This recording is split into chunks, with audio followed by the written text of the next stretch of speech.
రాజ్యాంగం ప్రమాదంలో ఉందని మనువాదుల నుంచి రక్షించుకోవడానికి ప్రజలందరూ కులమతాలకు అతీతంగా ఏకం కావాలి. మాల మహానాడు రాష్ట్ర అధ్యక్షుడు పిల్లి సుధాకర్ పిలుపునిచ్చారు. రాజ్యాంగాన్ని రక్షించుకోవాలని కోరుతూ మాల మహానాడు ఆధ్వర్యంలో చేపట్టిన రాజ్యాంగ రక్షణ పార్టీ శ్రేణులకు మహబూబాబాద్ జిల్లా కేంద్రంలో అపూర్వ స్వాగతం పలికి అంబేద్కర్ విగ్రహానికి పూలమాలలు వేసి ఘనంగా నివాళులర్పించారు.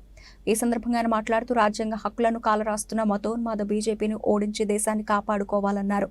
రాజ్యాంగాన్ని మార్చాలనే విధానాన్ని బీజేపీ ప్రభుత్వం విడనాడాలని, లేని పక్షంలో ప్రజల ఆగ్రహానికి గురికాక తప్పదని ఆయన హెచ్చరించారు.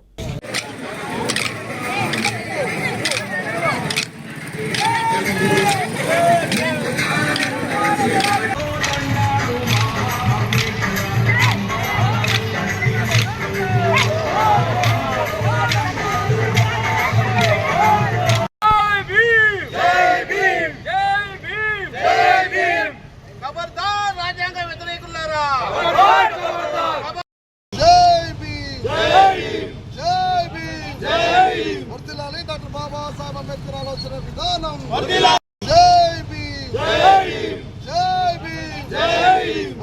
డాక్టర్ బాబాసాహెబ్ అంబేద్కర్ ఆలోచన విధానం అంబేద్కర్ ఆలోచన విధానం కాపాడుకుందాం భారత రాజ్యాంగాన్ని కాపాడుకుందాం.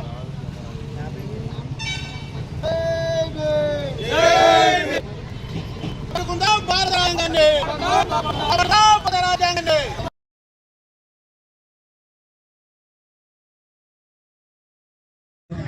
రిజర్వేషన్ కులాలు అంటరాని కులాలుగా ఉన్నటువంటి వ్యక్తులందరినీ కూడా దేశం నుంచి తరిమేయాలని చెప్పి ఒక కుట్రపూరితమైన ఆలోచనతో దేశంలో రాజ్యాంగం ప్రకారం జరగాల్సినటువంటి పరిపాలన మనువాదం ప్రకారం జరుగుతున్నటువంటి తీరులో ప్రతి ఒక్క అంశాన్ని గమనిస్తూ ఉన్నాం.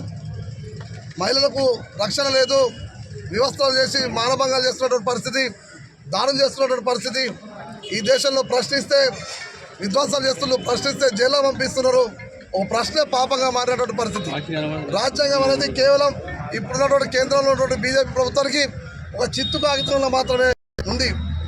రాజ్యాంగం మీద ప్రమాణం చేసి ఆ రాజ్యాంగం మీద మారుస్తా అని చెప్పి ఈరోజు వాళ్ళ ఎంపీలు అయితే మంత్రులు అయితే వాళ్ళ నాయకులందరూ మాట్లాడుతున్నా కూడా వాళ్ళ అధినాయకత్వం ఎవరు కూడా స్పష్టంగా స్పందిస్తారు.